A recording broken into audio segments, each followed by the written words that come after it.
Salut à tous et à toutes, et oui, ça fait longtemps, oui, je suis blond, oui, on va parler d'un film. Ça faisait super longtemps que j'étais pas allé voir de film, et même que j'avais pas tourné de vidéo, donc je me suis dit que je devais aller au cinéma, et donc tourner une critique. Du coup, eh bien, bonjour à tous, et aujourd'hui on va parler de Personal Shopper, réalisé par Olivier Assayas.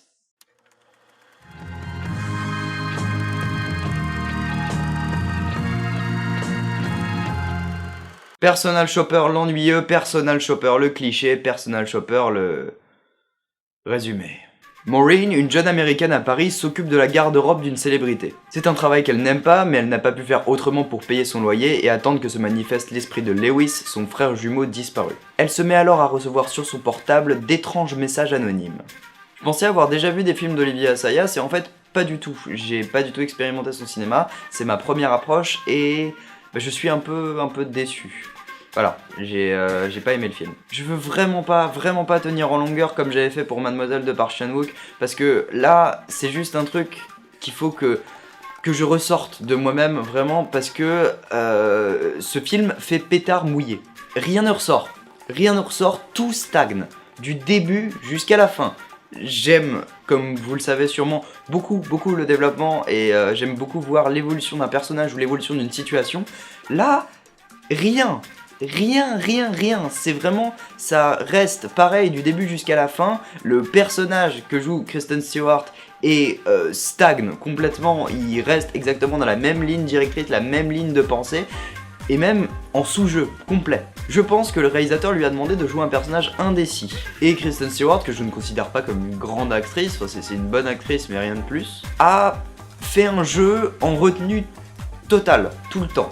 Et du coup, ça crée une espèce d'indécision tout le temps, dans chaque situation. Dès qu'il faut avoir un choix par rapport à une situation, le personnage est complètement frustré, complètement encloisonné, voilà. Et Assayas, on voit, il essaye de mettre à l'intérieur de ce personnage des clichés, enfin des façons de se comporter assez positives, de type femme forte, femme assez pensante, assez intelligente, etc. Mais du coup, en fait, c'est tellement, je trouve, trop dans la subtilité très profonde que ça fait que on ressent pas du tout le jeu de Stewart, et du coup c'est très déstabilisant. On a l'impression qu'elle ne joue pas du tout, et parce qu'elle a en plus très peu de dialogue. Par exemple, dans toute la première scène qui se passe juste dans le manoir de Lewis, donc où elle essaye de retrouver l'esprit, il y a toute une scène sans dialogue et où elle entrouvre la bouche comme ça, et elle cherche comme ça, elle avance très lentement pour essayer de créer un espèce de suspense. Et ça se donne un côté un peu genre horrifique science-fiction, mais c'est du pur auteur. C'est vraiment un film pur auteur. Je trouve ça vachement cool d'essayer de changer un peu, de casser un peu les cases, d'essayer de faire des films qui sont un peu plus évolués que un dîner de famille ou ce genre de comédie française. Mais là, c'est vraiment... vraiment ça essaye de vite fait calquer quelques bribes de réalisation de films d'horreur ou alors de films de science-fiction, mais c'est de l'auteur, complet. Et ça puise également beaucoup de clichés d'auteur, genre les grands silences, genre les demi-phrases, vous voyez, genre pas de la grande discussion, c'est-à-dire juste des phrases qui sont jetées, genre comment va ton frère, et pas répondre à la question en disant un mort n'est qu'un mort. Enfin, je sais pas, genre c'est pas du tout tiré des scènes, mais je trouve ça vachement triste en fait d'essayer de se donner un style comme ça. Donc ça part d'une très bonne intention, mais c'est creux, ça rend plastique quoi. Ce film est plastique à mort. Par exemple, Maureen, un moment, essaye les robes de Kira, donc la personne dont elle s'occupe. Elle n'a pas le droit de faire ça, mais elle le veut vraiment, elle le désire. Et c'est amené d'ailleurs par la discussion, donc je vais vous parler après, la discussion qu'elle a par message avec ce gars anonyme. Et, enfin, cette personne anonyme. Et c'est, je trouve, dans ce côté vachement... essayer de prendre du plaisir, enfin montrer un espèce de plaisir malsain, mais c'est tellement peu appuyé, c'est-à-dire que au moins un sourire quoi, au moins un espèce de ah j'aime ça, je suis bien dedans, vraiment je puise toute cette puissance qu'il y a dans cette robe, etc. Là c'est vraiment genre elle reste, elle a pas d'émotion par la bouche quoi, ni par les yeux, c'est vraiment placide, c'est vraiment rire neutre, enfin genre gris quoi. Ça ne marche pas, cette scène est ridicule, ouais. En gros ça, ce que ça peut juste prouver, c'est que faire un film sur une personne inintéressante peut très facilement, si c'est mal fait, rendre le film inintéressant. Et là, c'est clairement mal fait, et on est inintéressé, à 100%. J'ai dû regarder au moins 3 fois l'heure sur mon téléphone pour prouver le truc, tout de même. Et puis au niveau de la personnalité du personnage principal, c'est pas ça à 100% quoi. Elle porte des espèces de vestes en cuir pour montrer qu'elle est assez forte, qu'elle peut surpasser des situations. Elle fait la gueule tout le temps, elle parle avec un ton un peu dark comme ça. Mais elle est pas forte en fait, elle surpasse aucune situation.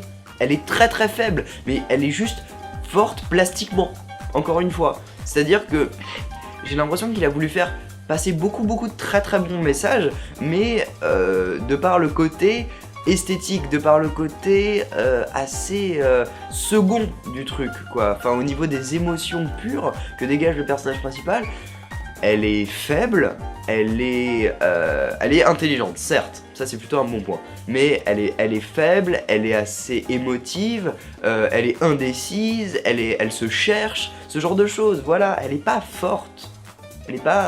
Elle est pas forte émotionnellement parlant du tout. Et puis sérieux quoi, c'est ça une mise en scène incroyable? Un vieux fantôme et des rotations de caméra? Putain, la mise en scène n'est pas non plus hyper évoluée, certes c'est pas du champ contre champ, c'est un peu plus pensé que ça, mais le réalisateur a fait quand même 18 films. Un peu plus je crois, je sais plus. Enfin bref, en tout cas, c'est quelqu'un qui s'y connaît. Et là... certes, c'est un peu recherché, mais ça fait plastique, ça fait illusion de recherche. Ça fait vraiment... regardez, personnellement je fais des plans un peu plus recherchés que la moyenne, voilà, je fais du cinéma un peu plus haut de gamme, niveau cinématographiquement parlant, évidemment. C'est un film qui se la joue, c'est un film qui essaye de se donner un propre style, mais qui, par ce forcing de mélange de styles, fait qu'il en devient désuet, totalement. Au niveau des points positifs du film, je suis assez content de voir une scène d'horreur française, une des scènes d'horreur qui marche vraiment bien dans le film et où j'ai eu une certaine tension, mais qui a à la fin abouti sur rien, donc je sais pas trop, mais en tout cas j'ai vraiment eu une tension qui a monté parce que il y avait vraiment un mélange de montage qui s'alternait comme ça, de plans très longs, de plans très courts, mais qui gardaient tout de même la même vitesse, et je trouvais ça vachement intéressant, vachement cool. Voilà, donc vraiment il y a cette scène là, il y a voilà, rapidement l'imagerie, mais l'imagerie est encore très lisse quoi, il y a certains plans avec des angles de caméra vers le haut je crois, ces espèces d'angles de caméra de magasin qu'on a au coin des murs, avec beaucoup de grains sur l'image que je trouvais plutôt chouette, mais rien d'exceptionnel même au niveau de l'image. C'est pas dingue quoi, c'est très classique. Plutôt belle punchline de fin aussi qui fait réfléchir un peu sur à quel point un être à quel point un être cher que l'on perd peut te faire perdre la tête, enfin voilà. Des choses comme ça, saupoudrées qui peuvent être intéressantes, prises comme ça, toutes seules, mais mélangées dans un film, pareil, avec autant de clichés, et c'est infâme, ces espèces de messages qu'elle reçoit d'un anonyme, et tu te dis, quoi, c'est le fantôme qui a un iPhone 7 et qui lui envoie des messages, putain! Et en plus il les lit directement, enfin c'est pas normal de se poser des questions comme ça pendant le film et de regarder son téléphone. C'est incroyable à quel point le gars nous attire, il nous tire vraiment vers son film, mais nous on est complètement hors du truc. C'est désagréable à un point total. Voilà, je suis déçu. de très très loin. Voilà, c'est ces espèces de systèmes de messages qui font un peu genre oh mystérieux, un anonyme qui nous envoie un message. Est-ce que c'est le frère Lewis? Est-ce que en fait il est sur Terre ou est-ce qu'il est mort? Et ça apporte pas vraiment de message à la fin. La conclusion est un peu en pétard mouillé, c'est ça. Ce film est un pétard mouillé. Et en plus, il y a des placements produits qui sont visibles, bien comme il faut. Sérieux, Apple, quoi. Quand même, il y a quoi? Il y a de 8 à 15 plans sur le même iPhone. C'est abusé. Et ça se voit, ça se montre, c'est appuyé. Et on a compris que c'était un placement. Voilà, avec les marques, évidemment, Cartier, Chanel et tout. Ce qui nous fait encore plus sortir du film. Ce qui fait qu'on se retrouve à ne plus voir l'écran, mais à voir la salle de cinéma avec les places et les gens qui sont assis dessus. Putain, c'est dommage. Enfin, non, c'est pas dommage, c'est triste quoi pour un réalisateur comme ça qui a l'air de faire des films qui sont très sentimentaux, très puissants. Et là, quoi, ça fait pétard mouillé. Voilà, le film d'Olivier Assayas, c'est un pétard mouillé. Voilà, ça faisait longtemps avant, je crois que ça faisait depuis les Ardennes que j'avais pas fait une critique bien vénère. Je suis désolé, j'arrive pas à trouver vraiment de bons points au film, parce qu'il m'a plutôt beaucoup énervé. J'ai des films que j'ai plus détestés dans l'année, et vous verrez ça d'ailleurs dans mon top flop de fin d'année. Mais là, c'est vraiment pas terrible. C'est très très moyen. Voilà. Donc vous avez mon avis sur Personal Shopper de Olivier Assayas. Voilà. Et je voulais dire aussi également que les personnages autres que le personnage principal ne servaient à rien et que ils étaient là juste pour combler un vide. Voilà. Comme la dernière fois, je vais vous parler des films que j'ai pu voir très rapidement ces temps-ci, mais là, vu que je suis pas allé au cinéma depuis un mois, j'en ai vu qu'un seul, et donc c'est Sausage Party. C'est pas très intéressant, c'est très très classique au niveau de la forme, mais le fait qu'il y ait eu toutes ces polémiques autour font que c'est un film qui a plutôt bien marché chez moi et qui m'a fait spécialement pas mal réfléchir sur à quel point les polémiques pouvaient être justes ou pas. Donc je pense qu'il y a un certain intérêt à voir le film pour la polémique, mais pas pour le film lui-même, qui est d'un classicisme pur. Voilà, j'ai pas beaucoup ri, j'ai pas spécialement adoré l'animation, je trouvais ça juste vite fait chouette, et le taf de Seth MacFarlane et de ces gars-là, Conrad Viernan, je crois que c'est le réalisateur, je suis pas un grand fan, mais voilà, ça peut passer. Voilà. Vous avez donc eu mon avis rapide sur le film d'Assayas. Je suis désolé, c'était une critique plutôt speed, mais j'avais juste envie de développer mon avis là-dessus et pas spécialement mon temps de faire une très très grosse vidéo. Voilà, donc eh bien j'espère que je vais pouvoir vous retrouver après les vacances parce que ça faisait très très longtemps que j'avais pas sorti de vidéo. Je suis en train d'écrire le prochain Loki Sculpture. Va falloir que j'écrive ma vidéo donc top flop de fin d'année que j'écrirai pendant les vacances et vous allez la voir début janvier je pense. Voilà, peut-être un site express, j'ai écrit un remarque.